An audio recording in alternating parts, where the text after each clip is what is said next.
Hello again, paintballers, Alpha Black paintballers on the forum, and those of you who may randomly join me. Um, this is kind of in response to the Paintball Tech PB's most recent video, playing on a budget. Watching the video, it comes off as kind of speedballer's point of view, the point of view of somebody who's got money to blow on paintball. You know, listing some of the speedball guns and saying this is going to work great in milsim. For me, I figured I'd put up some kind of video, just point out my point of view. As far as milsim guns go, one of the biggest things from the video I watched was over and over again hearing if you're buying a gun, don't get one with a stock because you won't like it. False. Very false. I play strictly at fields that have well, not mostly. I play at fields that have a diverse setup as far as actual fields. Pentagon Paintball in Erie, PA has X-ball, it has air ball, it has 3 different rec ball fields, and then it has a giant wooded area called Old Fort and beyond. So, for as far as sponsored play, them being my sponsored field, they have great diversity as far as that goes. When I'm not playing there, when I'm playing in just the woods, it's literally deep woods. Spending 20 minutes just kind of creeping along a creek bed, looking for any kind of sign of somebody else. Having that gun shouldered actually relieves some of the stress on your arms. And especially with the new first strike rounds coming out and some of the mag-fed weapons, shouldering that weapon gives you another point of contact with your body, which does increase accuracy. And I know paintballs aren't strictly accurate as far as standard paintballs, but still, anything you can do to increase your accuracy is going to help. So, going from this, I know you can't see my hands really well, but going from this to this and having it tucked into your shoulder will make a difference. Will it be significant? Probably not, but it's also going to relieve some strain on your forearms as well. Putting that in your shoulder, holding that rifle like that. So, that's just not most people I play with who have a gun that can have a stock use the stock. Let's say if I've seen 1,000 people playing, about a dozen of them who would have a stock don't have it on. It's really just personal preference, and I think telling people who may be trying to get into the game that they just shouldn't bother with it is kind of alienating a whole group of players. That's just my personal opinion. So let's get into some guns as far as what I've seen out there and what I've seen used. I'm a big Tippmann fan, so they're going to be a big part of the lineup. The new Griffin, which I can't stand. I just don't like the way it looks. I don't like the way it comes apart.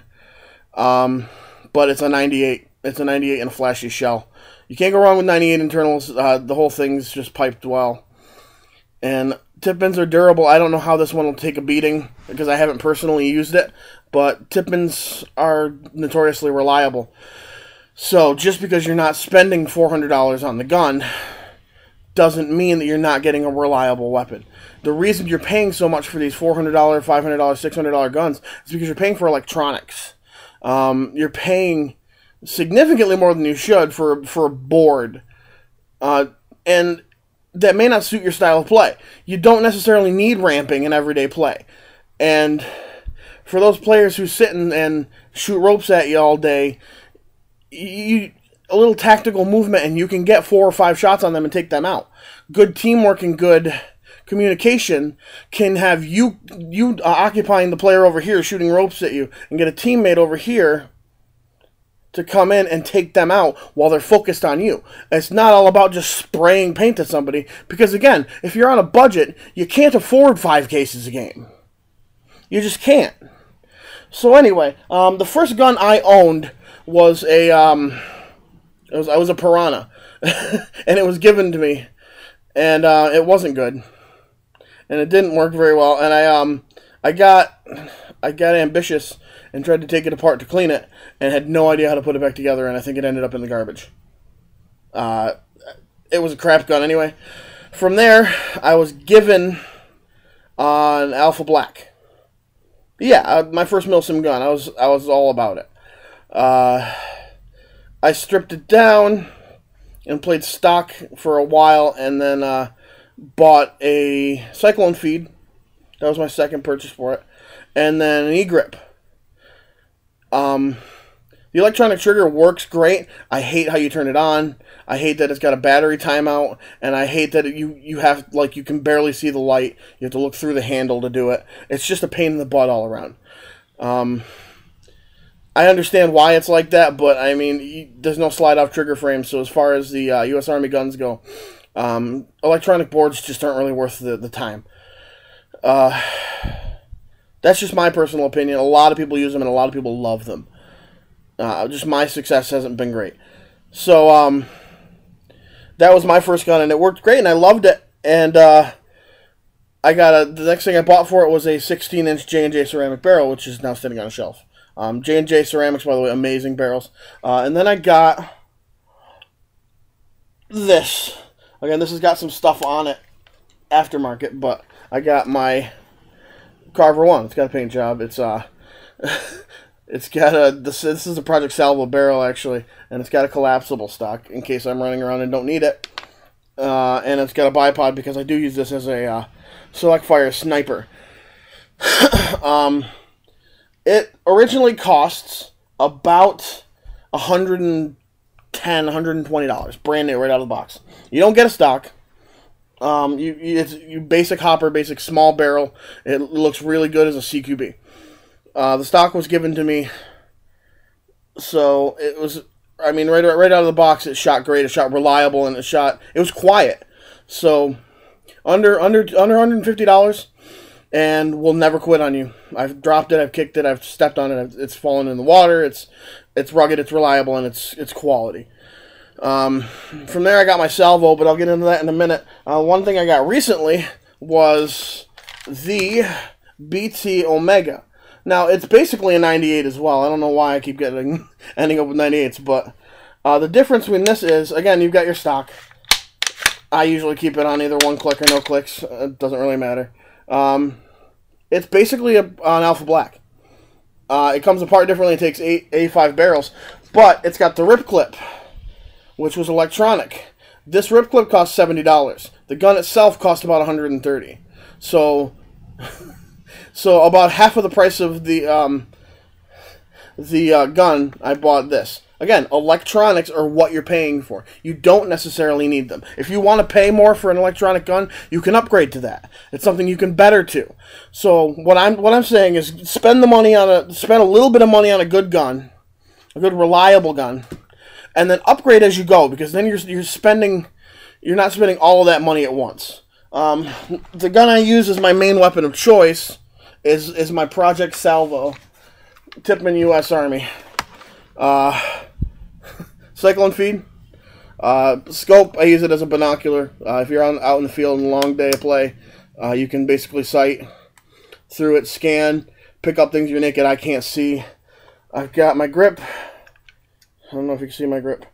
I've got my response trigger built in, foregrip, and the Apex 2, which fits nice and snug in there. I do have a stock and a strap. This is a collapsible stock. So again, for packing it up, it closes off really well. So that's what I did. I bought that gun for $100 used, and I upgraded it. I took my time, one piece at a time, and then I slowly got the gun to exactly where I wanted to. That's budget paintball. As far as the GOG guns go, I preferred them when they were SP because I could get a hold of customer service. The G1 was a great gun as the SP one, but I've had a few friends who owned it and had a lot of problems with it. When you upgrade the electronics, that doesn't seem to be an issue. When you start messing with the mechanics, I've seen the bolt blow out of the back, the whole gun lock up and seize, leaks. I don't have that problem with Tippmans. I mean, there's so many out there that you're gonna hear that there are, but that's few and far between. If you average it out, Tippmans are giving you way more reliability. That being said, you get a lot of BT guns out there as well because they're similar to the Tippmans. They're that milsim style. But getting out there and getting into the woods or a milsim situation, I'm going to spot that red and silver gun. I'm going to spot that blue and chrome marker in the middle of the field creeping along that creek bed. I'm going to see that. Are you going to see my camouflage painted M4 looking salvo? Probably not. That's the point of woods ball or milsim. So if you have to buy a speedball gun, keep that in mind. If you're playing at a place that's only airball, great. You know what? Go out there and get an axe, because the axe is an amazing gun, and you're not going to have to do anything to it. But remember, you can get cheap, reliable paintball guns that level up, basically, that you can put money into as you go, and you're starting with a reliable platform and working off of that. I think that's what budget paintball should be about. Start with a great base and work up to even better. That's my 2 cents as far as budget paintball goes. Again, thanks for watching. You got any comments, leave them below. Like and subscribe. I'm going to keep putting them up as long as you're going to keep watching them. You guys have a great day. Stay safe.